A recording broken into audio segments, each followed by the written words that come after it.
This copyrighted telecast may not be reproduced, retransmitted, or used in any form without the authorized written consent of NASCAR Broadcasting. NASCAR would like to thank all of our loyal fans for your continued support, and we hope you enjoyed today's broadcast.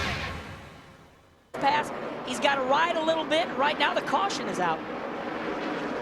First caution of the night flying. Mark McFarland, driving the number 59, got into the wall. We take a look. See some pretty heavy traffic here. Woo! See, we say Mark, wow. I'm going to tell you now, that looked like Greg Biffle. I mean, Biffle can save anything. For the 16 the last couple of weeks. He got a good restart there. Skinner came up on him real good, but then Sprague was able to get away. We'll keep our eye on him. Big crash in turn 2. The 33 in the wall hard. Michael Waltrip getting into the wall in turn number 2, and he comes to a stop, bringing out our second caution of the night. See Michael moving around, takes the window and out to let the emergency crew know that he's okay, but a lot of damage to that Monaco Chevrolet. Take a look at what happened to Michael here. He just looks like he just got sideways. He was right around the 17 of David Rudum. Looked like Ted Musgrave is the one that did the damage to the front of that truck, so Ted Musgrave in the one truck has to have some damage. Well, you know, earlier we had a slide job, we thought, by Kenny Schrader. A spin coming off at turn 4. The 22 truck, the 67 trouble off of 4. Bill Lester getting spun around, the 67 of David Reagan getting into the back of him, and now there's debris on the track. Our third caution of the night has come out. And boy, is he... So watch, he looked like he just got a little bit sideways, almost corrected it. Lost control now. The 67's going to come along with nowhere to go. Bounced into the outside wall and then bounced into the 22 of Bill Lester. Back of the pack here. There's no question Johnny Sauter will get up on the wheel and get everything he can out of this truck. He tested his push car. We got trouble over in turn number 1. There's Ken Schrader. Unbelievable. Ken Schrader. Federated Auto Parts Chevrolet. Looks like the back is shortened up on that thing. Very similar position to where Michael Waltrip earlier in this race, actually on lap 14, backed into the wall in turn 2, and now Ken Schrader has problems also in turn number 2. What's going to happen is it's going to put all these teams in their window. All these teams, I think, will be able to make it from here with a pit stop and fuel. So it'll be interesting to see. I know we'll see a lot of pit stop.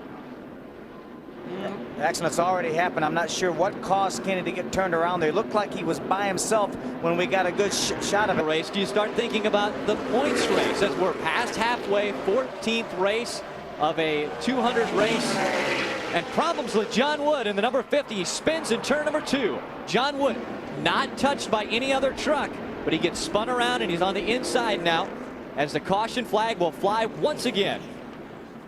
Ray? Didn't dominate. He comes back towards the end. And that's the way he does it all the time. Side by side for 6th. 46 of Dennis Setzer, our points leader, on the inside, and spinning in front of the grandstands is Deborah Rinshaw in the in the number 29. There's heavy traffic back there. I'm not sure exactly what happened to Deborah.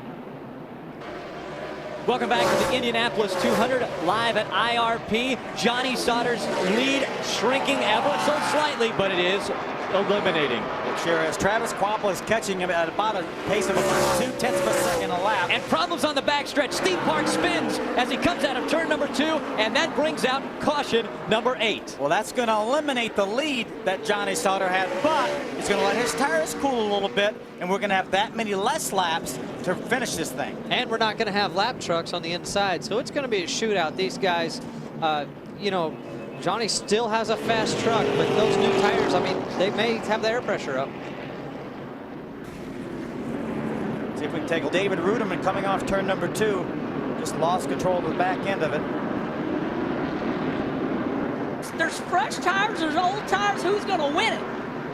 All the fans are on their feet. A packed house here. Johnny Sauter back into the gas. The green flag flies. Travis Kvapil, Chad Chapin, Bobby Hamilton, and the 99 of Carl Edwards are your top 5. A good restart by Johnny Sauter. Let's see what the new tires of Travis Kvapil can do with them.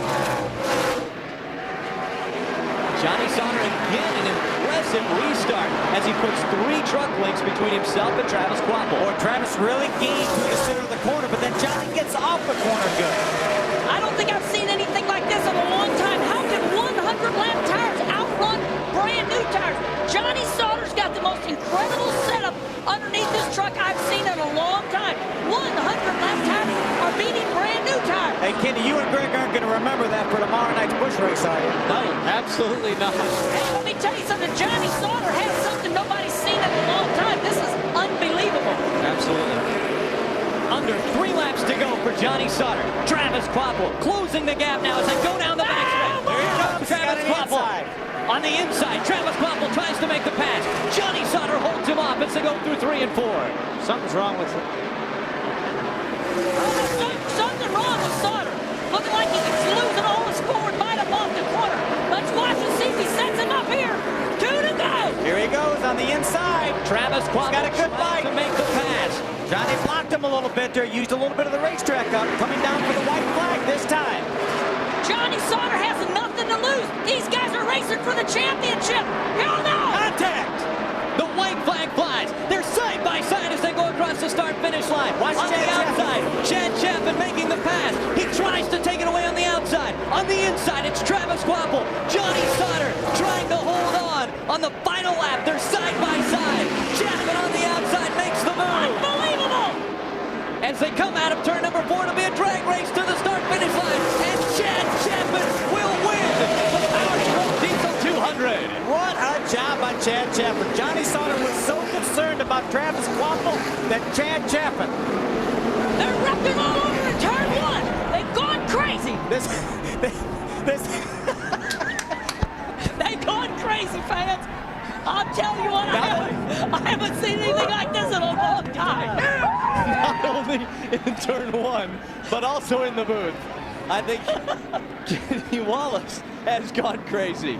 But we're very welcome to have him up here. Oh, Kenny, you make this job more fun than any man should ever be able to do it. Chad Chapman having as much fun as anyone can have right now as he took a page out of the book of his team owner, Bobby Hamilton. You pass him on the high side to win the race. I think Chad just backed into the outside wall trying to do a donut there. That'll be okay. He's got the trophy and the money. The check's written in his name. Here's how this race ended. Chad Chapman already crossing the start-finish line, and then the melee takes place as they go across the start-finish line. Well, I hope Dennis Setter got a spot. Oh, Setter, he was going after it. Another view of it. Looks like Setzer ran out of room coming up off the corner. Coming down for the checkered flag right here. As you mentioned, they're going crazy, Kenny. The trucks everywhere this quarter. I'm telling you what, you know, when you come off of turn 4, you know, if you just stay in the gas and get your spot, that's what old Setter did. Here's Terry Cook. This is a driver's perspective. That's probably something a little bit different than Kenny Wallace and Greg Biffle have seen a long way from up top in the booth. We'll be back. This copyrighted telecast may not be reproduced, retransmitted, or used in any form without the authorized written consent of NASCAR Broadcasting. NASCAR would like to thank all of our loyal fans for your continued support, and we hope you enjoyed today's broadcast.